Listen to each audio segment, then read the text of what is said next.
यहाँ यह बात ध्यान रखने की है कि वेद कहते हैं कि ईश्वर अजन्मा है।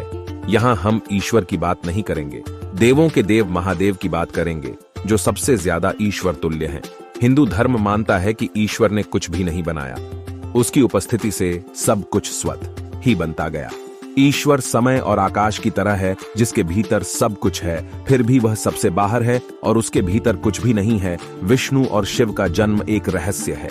तीनों के जन्म की कथाएं वेद और पुराणों में अलग अलग हैं। उनके अलग अलग होने का कारण यह है कि जो शिव को मानते हैं वे शिव को ही केंद्र में रखकर अपना दर्शन गढ़ते हैं, और जो विष्णु को मानते हैं वे विष्णु को केंद्र में रखते हैं। लेकिन सभी पुराण इस बात पर तो सहमत हैं कि शिव ने ब्रह्मा के पुत्र दक्ष की पुत्री सती और विष्णु ने ब्रह्मा के पुत्र भृगु की पुत्री लक्ष्मी से विवाह किया था।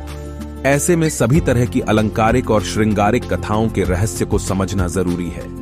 अलग अलग पुराणों में भगवान शिव और विष्णु के जन्म के विषय में कई कथाएं प्रचलित हैं। शिव पुराण के अनुसार भगवान शिव को स्वयंभू माना गया है, जबकि विष्णु पुराण के अनुसार भगवान विष्णु स्वयंभू हैं। शिव पुराण के अनुसार एक बार जब भगवान शिव अपने टखने पर अमृत मल रहे थे, तब उससे भगवान विष्णु पैदा हुए, जबकि विष्णु पुराण के अनुसार ब्रह्मा भगवान विष्णु की नाभि कमल से पैदा हुए, जबकि शिव भगवान विष्णु के माथे के तेज से उत्पन्न हुए बताए गए हैं।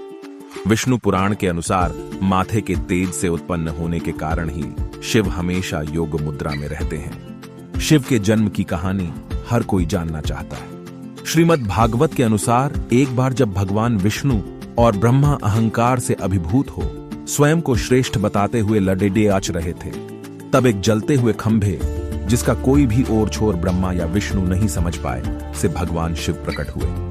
सदाशिव को ब्रह्मा विष्णु और महेश आदि का पिता माना गया है। सदाशिव की शक्ति को प्रधान प्रकृति कहा गया है, जो बाद में अंबा नाम से प्रसिद्ध हुई। वह शक्ति अंबिका, पार्वती या सती नहीं कही गई है। उसको प्रकृति, सर्वेश्वरी, त्रिदेव जननी, ब्रह्मा, विष्णु और महेश की माता, नित्या और मूल कारण भी कहते हैं। सदाशिव द्वारा प्रकट की गई उस शक्ति की 8 भुजाएं हैं। पराशक्ति जगत जननी वह देवी नाना प्रकार की गतियों से संपन्न है और अनेक प्रकार के अस्त्र शक्ति धारण करती हैं। पहले शिव थे रुद्र, वैदिक काल के रुद्र, और उनके अन्य स्वरूप तथा जीवन दर्शन को पुराणों में विस्तार मिला। वेद जिन्हें रुद्र कहते हैं, पुराण उन्हें शंकर और महेश कहते हैं। वराह काल के पूर्व के कालों में भी शिव थे। कालों की शिव की गाथा अलग है। देवों के देव महादेव, देवताओं की दैत्यों से प्रतिस्पर्धा चलती रहती थी। ऐसे में जब भी देवताओं पर घोर संकट आता था, तो वे सभी देवाधिदेव महादेव के पास जाते थे। दैत्यों, राक्षसों सहित देवताओं ने भी शिव को कई बार चुनौती दी, लेकिन वे सभी परास्त होकर शिव के समक्ष झुक गए।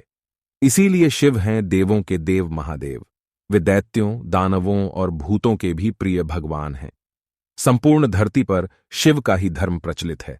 आदिदेव शिव और गुरु दत्तात्रेय को धर्म और योग का जनक माना गया है। शिव के 7 शिष्यों ने ही शिव के ज्ञान और धर्म को संपूर्ण धरती पर प्रचारित किया। कहते हैं कि शिव ने ज्ञान योग की पहली शिक्षा अपनी पत्नी पार्वती को दी थी। दूसरी शिक्षा जो योग की थी, उन्होंने केदारनाथ में कांति सरोवर के तट पर अपने पहले 7 शिष्यों को दी थी। उन्हें ही सप्तऋषि कहा गया, जिन्होंने योग के अलग अलग आयाम बताए, और ये सभी आयाम योग के 7 मूल स्वरूप हो गए। आज भी योग के ये 7 विशिष्ट स्वरूप मौजूद हैं। इन सप्तऋषियों को विश्व की अलग अलग दिशाओं में भेजा गया, जिससे वे योग के अपने ज्ञान को लोगों तक पहुंचा सकें। मेरे भक्त, तुम परेशान हो क्योंकि तुम्हारी मुझ में आस्था कम हो गई है। मुझ पर भरोसा रखो वत्स, मैं सब सही करूंगा।